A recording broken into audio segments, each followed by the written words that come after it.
La leçon aujourd'hui d'un cours en miracle, elle est puissante, très puissante, et j'ai envie d'en partager un peu. C'est la leçon 152.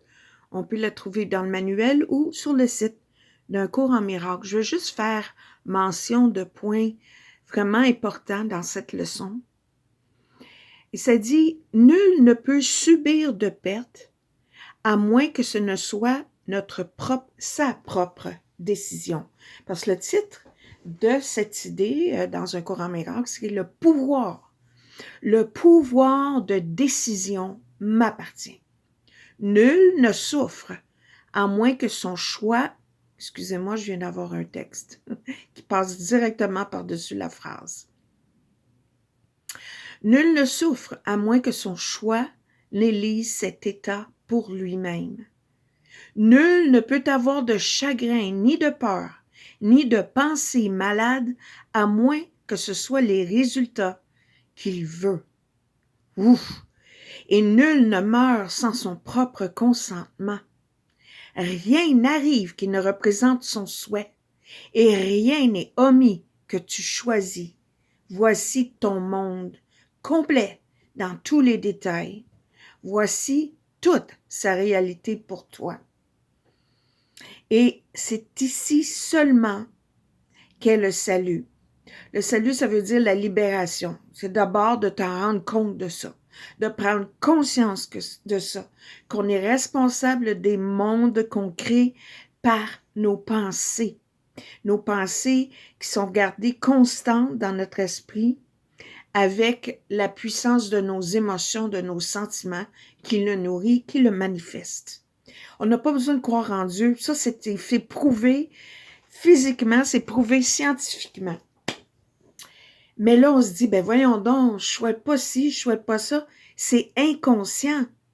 Moi, je comprends ça comme exemple. Si je n'accepte pas ce qui est dans le moment, j'essaie de contrôler les situations, j'essaie d'imposer ma volonté sur quelqu'un, mais je suis déjà en désaccord avec ce qui est, le courant de la vie qui sait tout, qui sait tout, qui sait tout.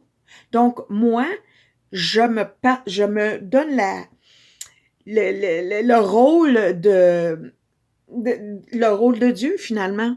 Ma volonté fait en sorte que j'ai détourné le courant et le courant peut revenir si je me remets dans son courant.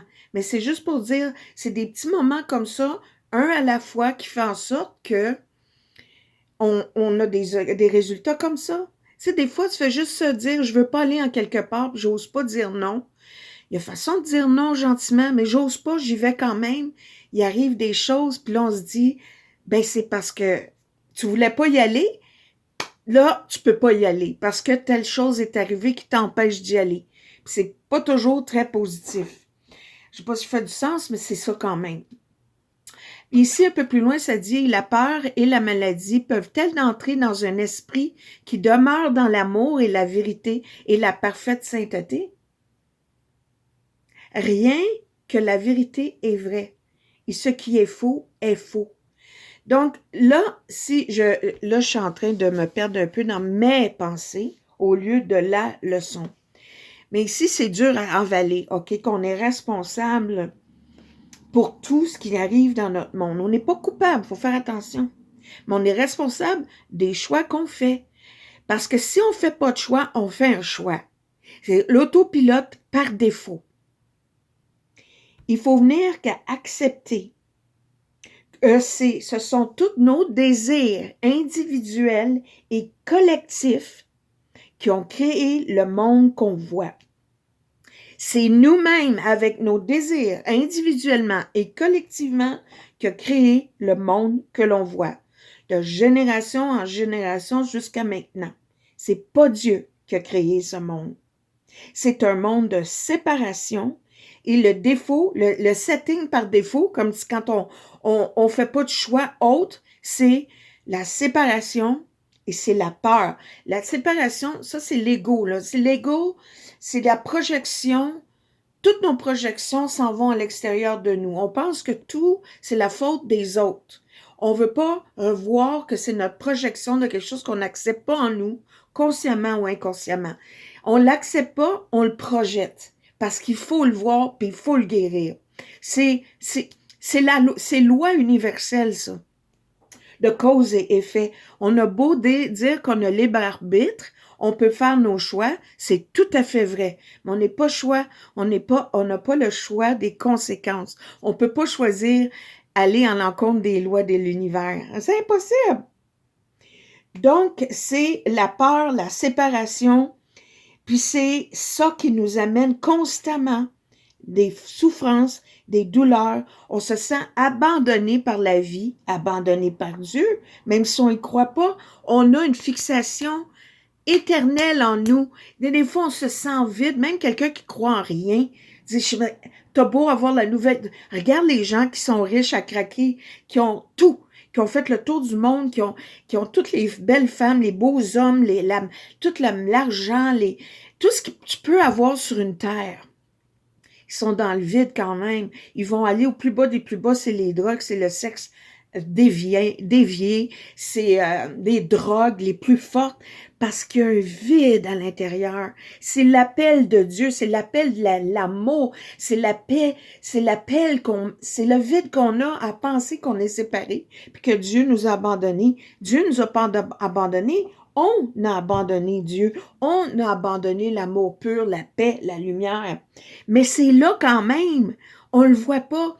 Tout ce qu'on a inventé, le monde physique, le troisième dimension qu'on voit, elle est nue par la lumière. La lumière est là en tout, mais on la voit pas avec nos yeux, nos sens, parce on a comme cristallisé l'énergie, on a baissé de fréquence l'énergie en imaginant, en désirant autre que ce qui était.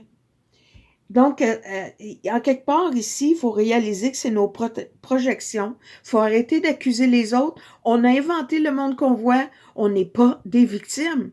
Il est temps de se réveiller comme ça. C'est pas lui, elle. C'est difficile, ça, oui. Mais on est là. On n'a pas le choix. Parce que plus on dénie ça, plus on va souffrir. L'amour, là, ça a été mal expliqué. L'amour, c'est pas un sentiment romantique. C'est que c'est une fréquence vibratoire des plus puissantes. On a juste à la laisser passer à travers nous. Ça vient pas de nous, ça. C'est pas nous qui devons aimer. C'est laisser l'amour en nous aimer. C'est comme laisse la lumière en toi briller. C'est le soleil, il décide pas sur qui il va briller. Il brille. Les nuages, on peut dire que c'est nos pensées, mais même à ça, le soleil passe à travers les nuages. Donc, il faut vraiment humblement, là, de notre cœur, essayer d'accepter cette idée-là. On a créé ce monde de chaos, ce monde de souffrance. Puis ceux qui font le cours en miracle ou toute autre pratique spirituelle ont de moins en moins, dont moi, de moins en moins de souffrance dans mon esprit, qui fait en sorte que je suis plus aimante dans mes expériences, puis que je suis capable d'avoir une expérience comme j'ai eu hier, que j'ai décrit dans ma vidéo, s'il suffisait d'aimer, s'il suffisait d'aimer, s'il suffisait de laisser l'amour en moi aimer, s'il suffisait de laisser le soleil briller en moi. Tu sais, sur la terre comme au ciel, c'est le même processus. On est créé à l'image de Dieu, pas l'image, le physique, là, c'est les aspects de Dieu, les qualités de Dieu. On est créateur. On a la paix en nous, tout ce que Dieu est, on est. Il faut juste l'expansionner. Mais si on l'expansionne pas, on projette. Parce que l'esprit ne peut pas contenir. L'esprit doit toujours s'expansionner. Fait que quand il peut pas, il va projeter ce qui est pas accepté. Parce que c'est la nature, c'est la loi, c'est universel. Donc, il faut prendre conscience que le pouvoir de décision m'appartient. C'est moi qui décide, c'est moi qui fais mes choix. Est-ce que je choisis de suivre le monde de l'ego ou si je choisis de suivre mon âme? Ne serait-ce que de prendre conscience que j'ai un choix, de m'arrêter, dire, je me sens pas bien là. Est-ce que je suis dans la réalité? On peut se faire mal, on va dire, je tombe puis je me cogne, je vais avoir une blessure instantanée. Mais si je pense à ma blessure pendant 1 mois, et je fais juste penser à ça, là, je suis déconnectée complètement de la vie, là. Je me concentre sur le bobo, puis le bobo va continuer à me faire mal. Non, dans le 3D, je vais m'en occuper. Mais mon esprit va passer à autre chose. Puis ici, ça dit à un moment donné dans la leçon, Dieu n'a pas créé toutes ces choses-là, folles, là, tu sais. Et tous les changements dans les sentiments, les altérations dans les conditions de nos corps, tous nos états de conscience et toutes les fluctuations qu'on connaît, ça vient pas de Dieu, ça.